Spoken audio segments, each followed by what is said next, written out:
পাকিস্তানের শতাধিক যাত্রী সহ জাফর এক্সপ্রেস ট্রেন হাইজ্যাকের সবশেষ খবর জানাতে ইসলামাবাদ থেকে আমাদের সাথে যুক্ত হচ্ছেন স্থানীয় গণমাধ্যম কর্মী নিগার দিল নাহার।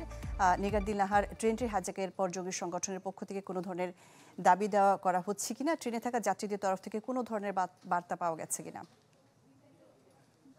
ব্যালুচ লিবারেশন আর্মি পাকিস্তানে আজকে ট্রেন ছিনতাইয়ের দায়টি স্বীকার করেছেন এবং তারা বলেছেন তারা যে যাত্রীদের জিম্মি করেছেন এর উপরে যদি পাকিস্তান সেনাবাহিনী বা সামরিক বাহিনী কোনো ধরনের অভিযান চালায় তারা প্রতিশোধ হিসেবে কিন্তু সকল যাত্রীদেরকে মেরে ফেলবেন। এবং আরো তারা দাবি করেছেন যে প্রথমে তারা এটা লাইনচ্যুত করে ট্রেনটি, এবং লাইনচ্যুত করার পর তারা গুলি বিনিময়ের মাধ্যমে ট্রেনটি নিয়ন্ত্রণে নিয়ে নেন। কিন্তু এরপরে এখানে ৬ জনের মতো সামরিক কর্মী নিহত হয় এবং একটি প্রতিবেদন অনুসারে তাদের মুখপাত্র বলেছেন যে যদি এটা আসলে একটা প্রতিশোধ হিসেবে তারা করেছেন, আসলে পাকিস্তানি সামরিক বাহিনীর বালুচিস্তানে অধিকার লঙ্ঘনের প্রতিশোধ হিসেবে তারা এই হামলাটি করেছেন এবং ট্রেনটি হাইজ্যাক করেছেন। Vision hot and cool AC 4-ওয়ে সলিনয়েড ভালভ টেকনোলজিতে হিটিং ও কুলিং দুই মোডেই কাজ করে সমানভাবে। Vision hot and cool AC. এবং তাদের মুখপাত্র দাবি করেছেন যে বালুচিস্তানের রাজনৈতিক বন্দীদের মুক্তি দিতে হবে, সেই সাথে বালুচিস্তান প্রভিন্স থেকে সামরিক বাহিনীকে প্রত্যাহারও করতে হবে, তারপর তারা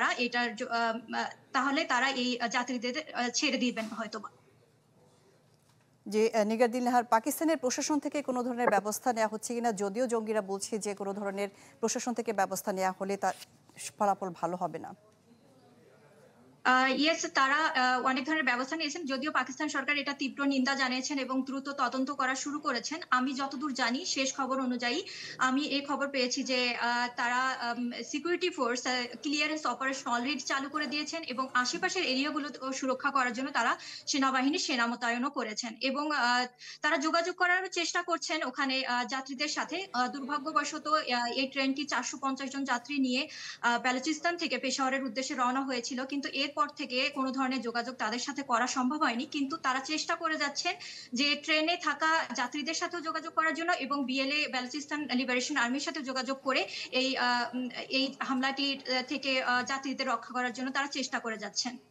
আমরা খবরে যেমনটি জানাছিলাম যে ৩ জন আহত হয়েছেন চালক সহ, তাদের সবশেষ কোনো অবস্থা কি জানা গেছে কি?